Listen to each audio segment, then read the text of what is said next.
गर्मी में 5 जुगाड़ू बहू का घास का ठंडा ससुराल।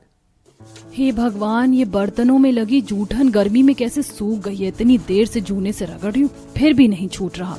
कुसुम, अगर आज से तुमने रात को बर्तन में पानी डालकर नहीं छोड़ा तो कल से मैं नहीं मांजने वाली। अब बस भी करो बबीता, इतनी देर से बाल की खाल निकाले जा रही हो। अरे इतनी तगड़ी गर्मी पड़ रही है कि आधे घंटे में तर तर गीले कपड़े सूख कर कांटा हो जा रहे हैं, तो बर्तन तो सूखेंगे ना। हटो, मैं धो लूंगी। दोनों बहुएं चिलचिलाती गर्मी में चापाकल के आगे बैठी हुई बर्तनों को धो रही थी। वहीं टप टप पसीने में भीगी सुरेखा चूल्हे में से राख निकाल रही थी।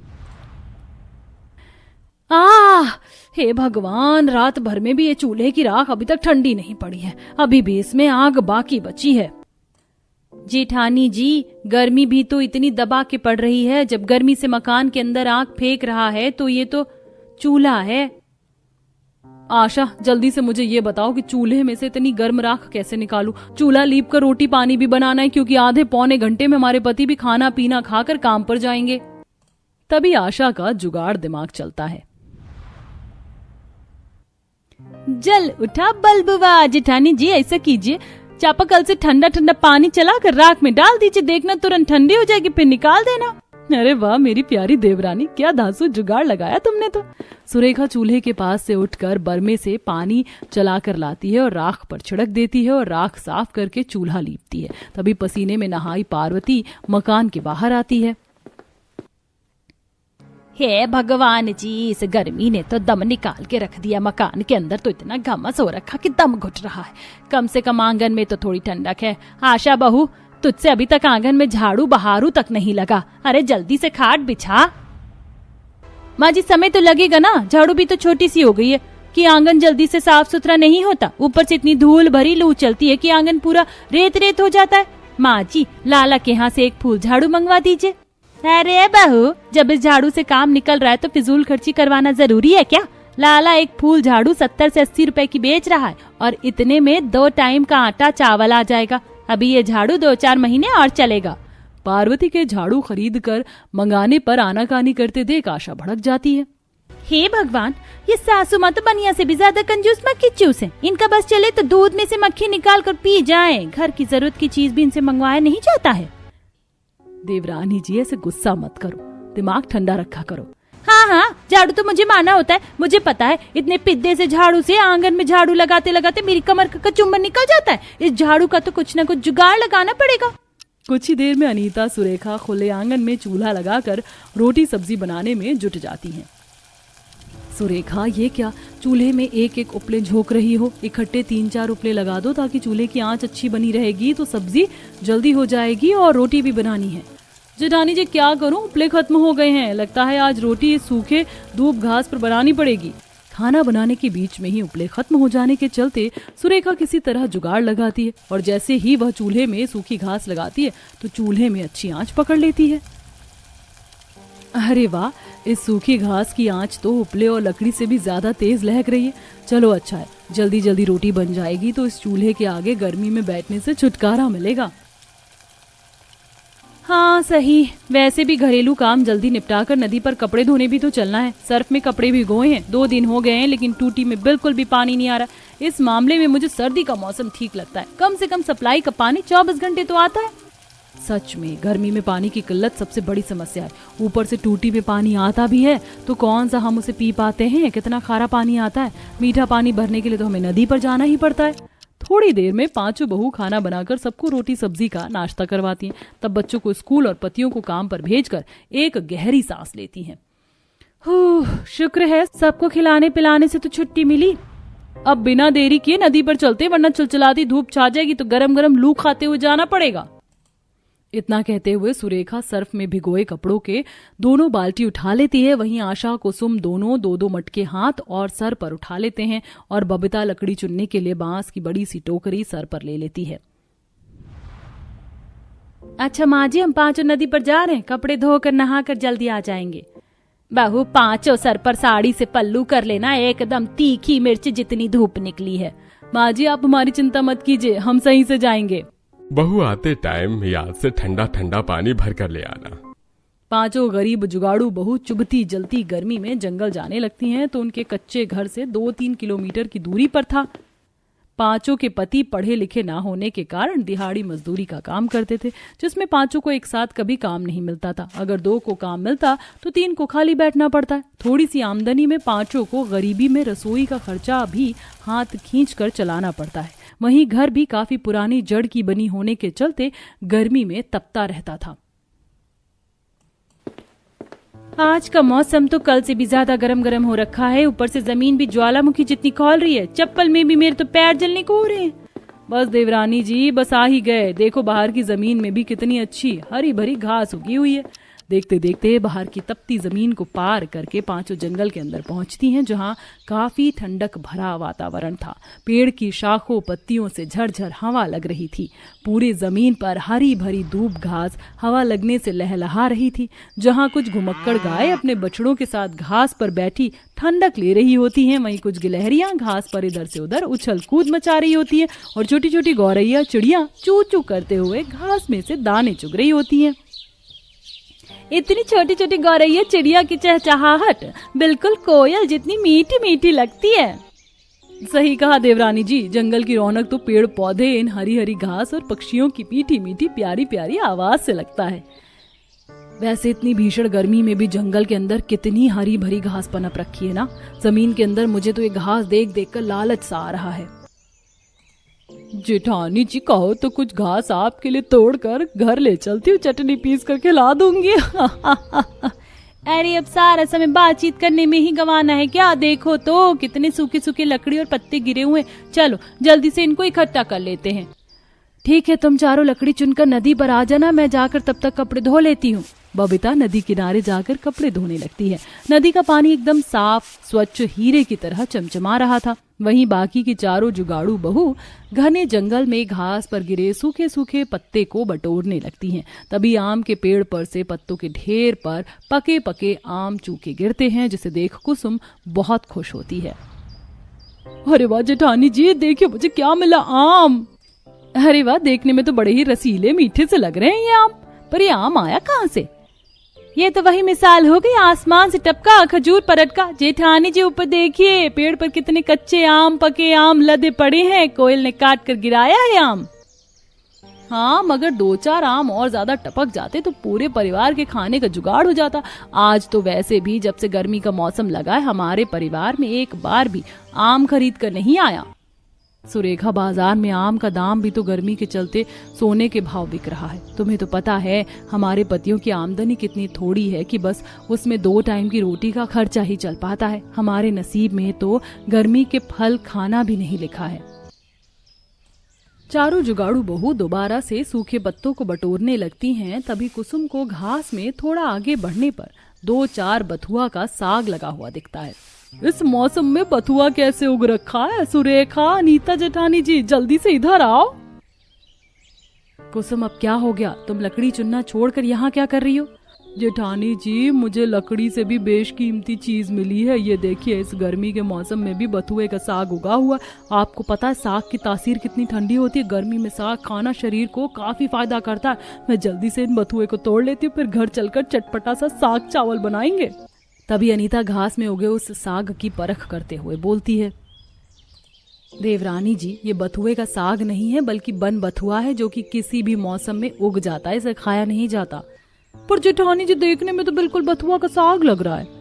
कुसुम, ऐसी कई जंगली सब्जी उगती हैं जो देखने में बिल्कुल साधारण खाई जाने वाली सब्जियों की जैसी लगती है, लेकिन उसे खाया नहीं जा सकता। उनमें से कई जहरीली भी होती हैं। थोड़ी देर में ईंधन इकट्ठा करके पांचों नदी पर कपड़े धोना नहाना करती हैं, जहां नदी किनारे उगी हरी हरी ऊंची ऊंची घास लहलहा रही थी। इस नदी का पानी गर्मी में भी एकदम ठंडा ठंडा रहता। अब जाकर मन में थोड़ी ठंडक पड़ी, वरना एक दिन भी गर्मी में बिना नहाए शरीर चिपचिप करने लगता है। जरा इस नदी किनारे उगी घास को देखो, कितनी हरी भरी है। इसे काट कर घर ले चलते हैं। पर इस हरी घास का हम करेंगे क्या? फालतू में बोझा ढोकर ले जाएंगे। जेठानी जी, आपने सुबह देखा नहीं था? सुबह धूप की घास से कितनी धाएं धाएं आंच लहक रही थी। धूप में सूखने को डाल देंगे, आंच जोड़ने का जुगाड़ तो हो जाएगा। क्या बात है जेठानी जी, क्या 5G जुगाड़ू दिमाग पाया है आपने। तब पांचों मिलजुल कर नदी किनारे की उन सारी घास को काट कर एक बड़ा सा बोझा बनाती हैं और अब पांचों जंगल और नदी से काम खत्म करके अपने कच्चे से खांचे में वापस आ जाती हैं। कुसुम घास पर ही पानी का भरा हुआ मटका रख देती है।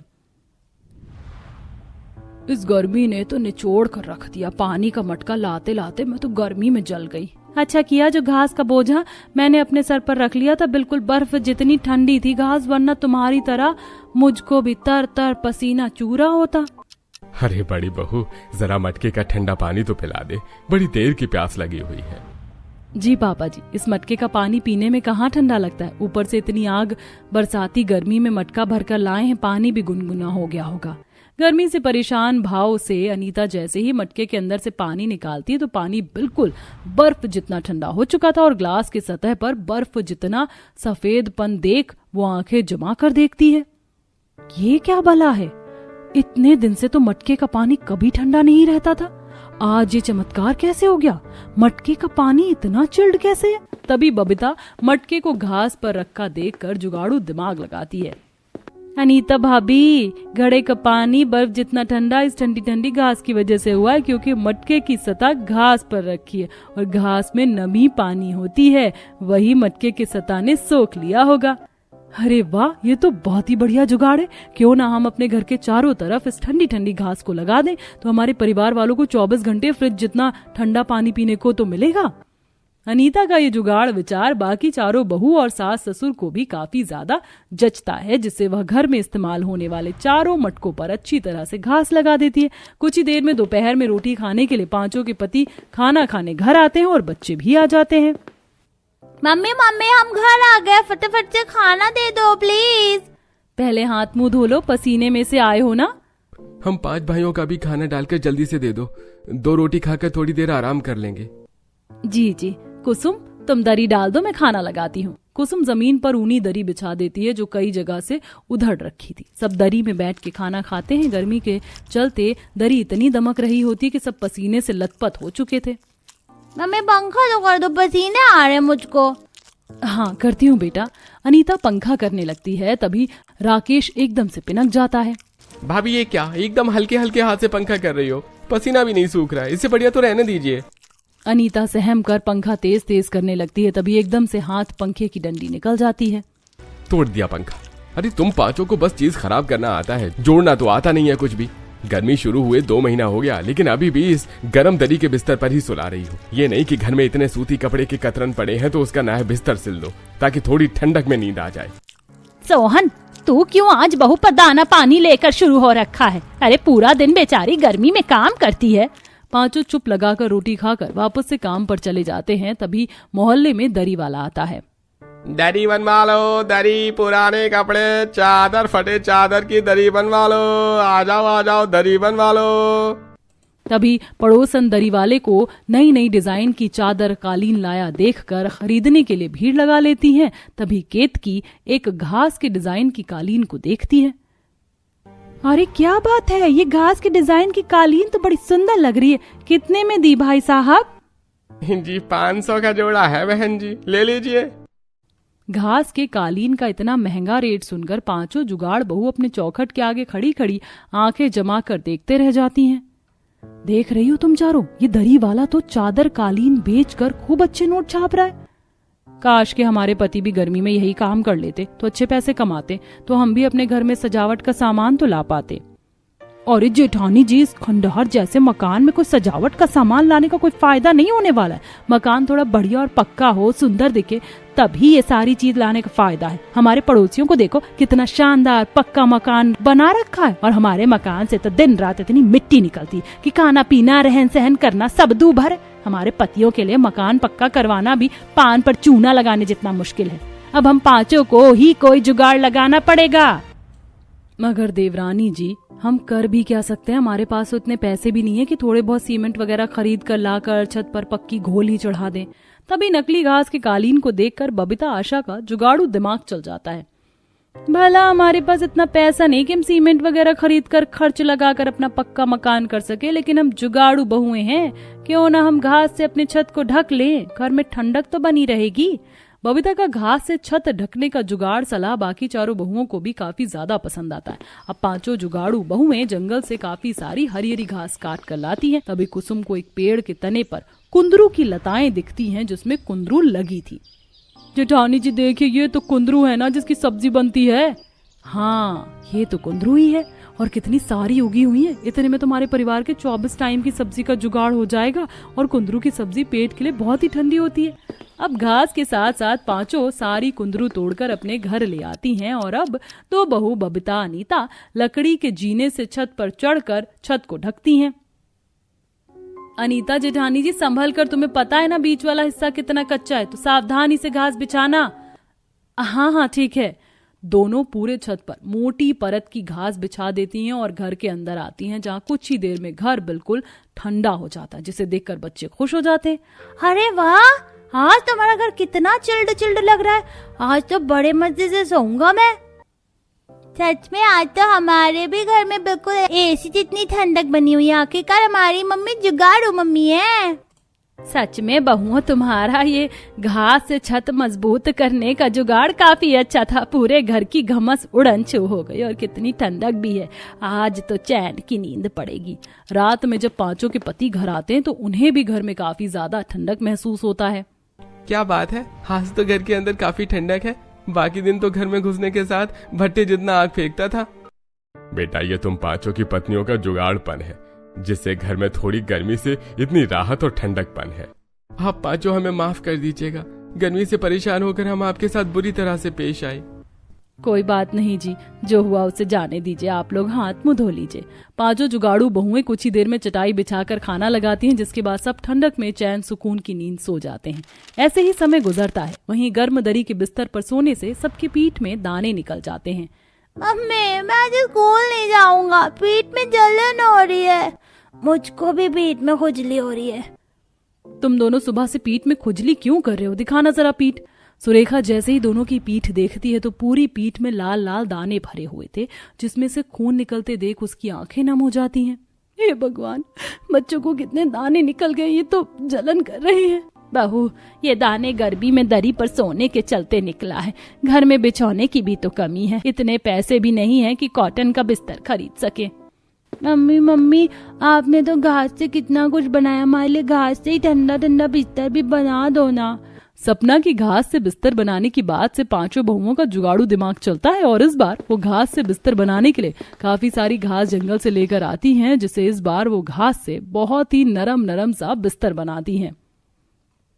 मम्मी, ये बिस्तर तो कितना नरम मुलायम है। आज से हम भी ठंडे ठंडे बिस्तर पर सोएंगे। हमारे लिए घास के कपड़े भी बना दो ना। कुसुम, तुम्हें सिलाई करनी तो आती है ना, बच्चों के लिए घास के कपड़े बना दोगी? कॉटन के कपड़े तो गर्मी में कितने महंगे आते हैं, उसे हम खरीद नहीं सकते। क्यों नहीं, मैं बच्चों के लिए घास के कपड़े बना दूंगी। वैसे भी ये घास एकदम मुलायम है, बच्चों को चुभेगी भी नहीं। अब कुसुम हाथ सिलाई मशीन निकालकर उसे साफ करती है और घास के कपड़े बनाती है, जिसे पहनकर बच्चों को बहुत ठंडक महसूस होती है। वहीं वो सास और बाकी बहू के लिए घास की ठंडी ठंडी साड़ी बनाती है और इसी तरह से जुगाड़ लगाकर घास, मिट्टी, गोबर से अलग से रसोई बनाती है और घर की दीवारों को भी गोबर मिट्टी का गाढ़ा घोल बनाकर उन पर ठंडी घास चिपकाती है, जिससे अब पांचों जुगाड़ू बहुओं का घास का ठंडा ठंडा घर और रसोई बन जाती है, जहां अब सब आराम से रहन सहन करती हैं।